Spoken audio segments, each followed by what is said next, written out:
Yeah, what have you been up to, Richard? I don't remember last time I was on. I think I I Last time you were touched telling on. us how NFTs were gonna take over the world. Yeah, that was you, right? Oh yeah, well, so Sticking with again, it. Double Oh, I was down. joking, don't that give was really up. you? Yeah, he did that. Oh, Maybe. that He was was me and you? Oh. So Okay. if you, But yeah, I can't I'm It blown wasn't away by true. how cool you your, know, that charity is though, yeah, 'cause that's NFTs, gonna are we right? and I just I watched mean, like if a that's what you're No, powered by, we're no, gonna I mean, maybe no, diversify a no. little, Okay, but let me explain this. Like, because I don't think we really the time before had an opportunity to really um, lay it all out. So I have a chip on my shoulder.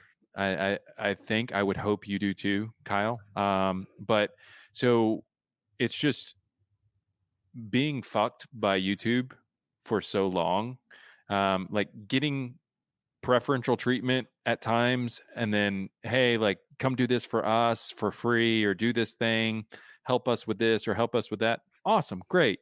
I did that for the better part of 5-10 years, and then all of a sudden, algorithmically things start impacting and like not being able to resolve demonetization and all these other different things. It's like, man, I put 10 years of my life, 15, 20 now, into building this Mhm. channel. I've spent hundreds of thousands, if not millions of dollars at this point in videos and everything. For it to get kind of shut off, man, it's look, I'm woe is me, I'm fine.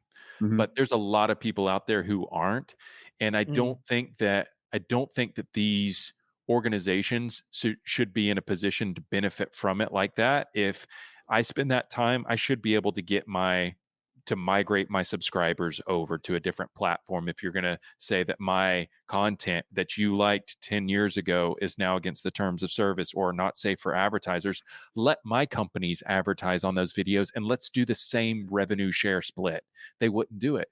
And it was like, well, so you're telling me you're disregarding your fiduciary responsibility to the shareholders of Alphabet by not taking my money because you're saying advertisers aren't willing to spend money on Mhm. firearms related content. And like, well, my companies will. They'll buy the whole ad inventory, and then you still Mhm. get the ad revenue share split and everything. Just don't derank my videos because you think it's Yeah. not suitable. And so I was like, okay, how do we create open, unique identifier protocols, i.e., NFTs? I wish people would totally throw away the expensive monkey picture like Mhm. NFT thing and just think it's an ID. And so if we do this on various blockchains, whoever does it the cheapest, the most secure, whatever, I don't care. I'm chain agnostic. But if we build these platforms, like, hey, if Woody wants to host his own servers, let's make sure that this unique identifier system can speak to the Twitter one, can speak to the other one. So if something happens in some capacity, you can just turn a switch, Mhm. change the back end, right? So it's like it's the same thing with artificial intelligence. I'm building some stuff that's essentially kind of like what Apple announced over the last couple of weeks. Is it's just a different repository backend, so you can take and change. You can use OpenAI if you want. You can use stable diffusion from Stability. You can use all these different things. You can just turn off. The big thing is the big advantage of Google is it becoming the yellow pages of the internet and its ability to index things for search, right? So I think that's just too much power. Like, and being able to have all this information with people's Gmail accounts and everything else, it's like, okay, let's try to create as many open source systems. And so, like, Rumble, they're doing a great job trying to build up the conservative flank, I guess you could say, of keeping those people from being censored, but it's still the same thing. It's like Mhm. you're a centralized platform that the unique identifier, i.e., the subscriber or the viewer, their account is tied to the Rumble ecosystem. That needs to be open. That needs to be interchangeable or interoperable with other platforms so that the consumer gets the better thing downstream. So if hosting becomes cheaper, then go to this other platform if they offer it, or if somebody has a better algorithm for search and related, you can plug that in. It's just that's the thing that I've been so passionate about building and solving for the last couple of years. He's And trying you to guys, build an island between the platforms. yeah, and Or you guys bridge. you guys actually have a really technical fan base. So if anybody out there listening knows of a company or a project that's building something open that we could incorporate in these things, great. If you're a developer or anything like that, you want to help out, give me a shout. Again, this stuff. The problem is people like control. Companies, specifically for profit companies, like control. I understand that. But we're at that point where there's too many centralized companies extracting value, not really providing value. And we're at a critical point for a lot of these different things, because you could argue that the incentive mechanism in social media being misaligned, because when social media first started, it was built off of a social graph, right? It was like, who are your friends, your family members, and everything else. And you had this feed. And then around 2012-ish, the monetization program in the App Store and everything else, like the incentive shift to what people refer to as the attention economy, but really it's just advertising. And again, I feel like so many people blame the algorithm, and it really is just I'm lost on the business case for this though. Sure. Like if I'm YouTube and I have a gigantic user base who watches my videos every day, why would I want to build bridges from YouTube to Rumble or whatever? Right? You don't, right? But at this point, I think that if you were to look at like Moore's law and say things, we are in a very steep portion of like technological development as of late. And I would argue that even if you are an Apple or an Alphabet and you can hire the best engineers, you're not going to have all the engineers. So if you create, there's a saying that if you're behind, you build open. If you're ahead, you build closed. And I think that if you like, everyone's technically behind now, even the big companies, that's their biggest threat vector, in my opinion. Like Sonos is a great example. Sonos, right before Labor Day weekend, they shipped or pushed an update that essentially bricked all the Sonos speakers with an update. Like you couldn't connect your phone to it and everything. It's like fucking Labor Day weekend or Memorial Day weekend. And so it's like, if you open certain aspects of your tech stack, I think that it allows you to incentivize like a bug bounty for developers. This like Argentina's prolific for 0-day hacks. Like they have such an amazing hacker community down there.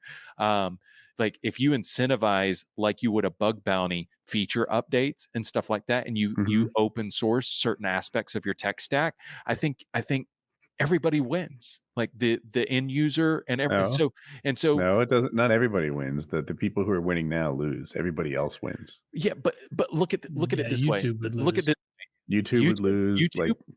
No, but YouTube was willing. YouTube is still the second largest search engine. It still has a better ad sales platform. Google is still connected to Google Maps, Google tracking pixels, Google Analytics. They still have the best ad network. It's the most invasive. But if they took and they opened that up, they could say that then there wouldn't be an adpocalypse, right? Because their argument was, we can't serve ads on Richard's content because he has firearms in it, and that's not suitable for all advertisers. Well, cool. Make it open. And then if you don't want to do that, then I'll do it. Yeah. It's like, well, that defeats the, like, because I remember saying this at the time during Adpocalypse, like the entire idea that YouTube put forward of like, these advertisers have got us bent over a barrel. Guys, they don't want to advertise on political content we don't like, or gun content, which is political adjacent, or this and that. Oh my goodness. Sorry, guys. I guess you can't make a living doing this for your audience. Like, that was all just backwards engineered. It was all total bullshit. When you're the size of YouTube, your fiscal bottom line isn't really the only concern anymore. Like, you control huge swaths of information and how people find it. And so the whole time they were like, oh, this person doesn't have ads. This person doesn't. This person who's too right wing. This person who's too much of a gun lover. Like, they lied and said, oh, Procter and Gamble and Johnson & Johnson and Crest, they're up in arms. They don't want their ads to accidentally show up. Now, I know even during Adpocalypse, the ad sophistication, like the sophistication of ad placement on YouTube was such, even then, that if Crest was trying to advertise their toothpaste, it was never going to accidentally show up on a gun video. That was a backwards engineered measure in order to censor people they don't like and to remove the incentive for those individuals to make content that they found ideologically negative. And so the entire time it was a lie. You think Procter & Gamble gives a fuck how people learn about Tide detergent? I do. They don't and I'll care. tell you when they do. There were videos, it was like a popular genre of like Spider-Man doing sexy shit to kids and stuff. YouTube Kids, I think it was. Yeah. Mhm. And that was probably the stuff that kicked off the adpocalypse. So sometimes I wonder if they just overreached and grabbed everything. Can we that's transition saucy. this into the Try-On Girls? But you could easily here's the thing. If you are a multi-billion dollar organization and your marketing team can't set ad exclusions, Right. from top down, chief marketing officer all the way down, fire everybody. Because setting ad exclusions is so easy. And they can do that. You can block channels, you can block keywords, you can block all kinds of different things. So the fact that they would hide behind that is so frustrating. And then just to watch like my channel, like, so what I did was I took because historically my videos would perform fairly well on the long tail as far as search and related, and I had some 20 millimeter Lottie videos that were maybe 5 or 6 years old. And the cool thing about that was is Lottie a kind of gun? Yeah, it's a Finnish 20 millimeter rifle on a bipod sled. And so what was really cool about it is that video would average, we'll say, sake of a round number, 1 million views a month. 6-year-old video, right? Nice. And then I would take and I would check my Google updates whenever it would be demonetized. The views would go from whatever 100,000 a day or whatever it was, it would go down to like 2 views a day. The next day from being demonetized, a 6-year-old video had all this SEO kind of algorithmic weight and search and related, and then turned off immediately when demonetized. And then I'd fight it, I'd appeal it, I'd talk to people at YouTube, blah, blah, blah, blah, blah. And then it would take about 3 months and it would slowly start working its way back up, get demonetized again. The exact same thing happened where it would spike down. And so to say that like, oh, well, monetization's not everything. You can have limited monetization. You're still penalizing me in search and related because you're not going to make as much money on it. And so that's really frustrating. That's the whole reason why I was like, okay, what do I do now? How do we solve for this? Because it seems like everybody wants to create, the gun YouTube, the conservative YouTube, the other YouTube. And I get that. I totally understand it. But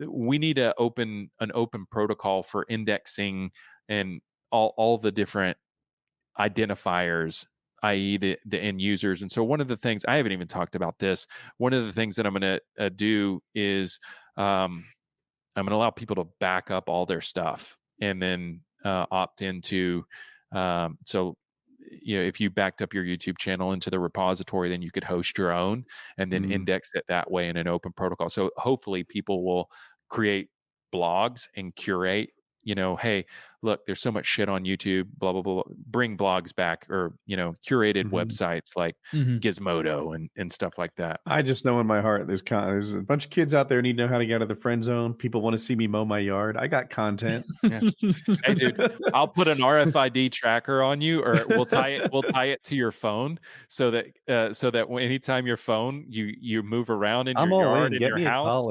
Yeah. What's even crazier now is like a lot of the cameras, like Ubiquiti has some pretty good ones that have chipsets that have artificial intelligence systems in them that do pretty good facial recognition. And you probably even wouldn't need the identifier component. You'd probably be able to figure it out based off of your face. Oh, back to the NFT thing. I'm all good with NFT the tech. Like, I understand it. I think I like to tease NFT the investment opportunity because for sure. There were so many people like, you're missing the boat. It's the next crypto. And I'm like, I don't know, ugly monkeys. Like it feels like the next tulips. I get that. I totally get it. And I mean, dude, I made and lost money on that all day long. I hope made more than you lost. I always root for you. I got my Bored Apes up there. And, You still have them? They're for sale. Anybody? No one screenshot that. I never sell them. I never sell them. Yeah. I won't do it. No, they could bounce back. Maybe. Yeah. The Tulips could still come back. Oh man. Who was the Which is poker player? 500. We had a poker pro who was all about them as an investment. Yeah. I thought you were going to say Stevie Aoki or something. Can't remember. Do you remember him? I forget his name. I He can't recall. He Now, played. He's the I've one also- he played Negreanu in that crazy heads up thing they did at the Mhm. casino. That was like hundreds and hundreds of hands. I also Yeah, poo-pooed he's- crypto, which so far I'm the one who's wrong, but we'll see how it goes in the long term. Yeah, Oh yeah. got on that Hey, I'll tell you GameStop one more wave. thing. I'm gonna I'm telling you shit that I'm going to do. So this is kind of crazy because I don't. Mhm. I feel like I only talk to you guys like once a year. So coming back Gotta fill so us in, soon. man. Yeah. So I'm gonna in all this tech stuff. I'm probably gonna launch a tech channel too. Just on the security front. You should call it Ryan's Tech Tips. You know, it'd be interesting. I think this would be huge. Why? Or it'd be Am I missing helpful. Something? Isn't Linus Tech Tips the biggest one? Oh, I see. Mm. Yeah, Yeah. play on that.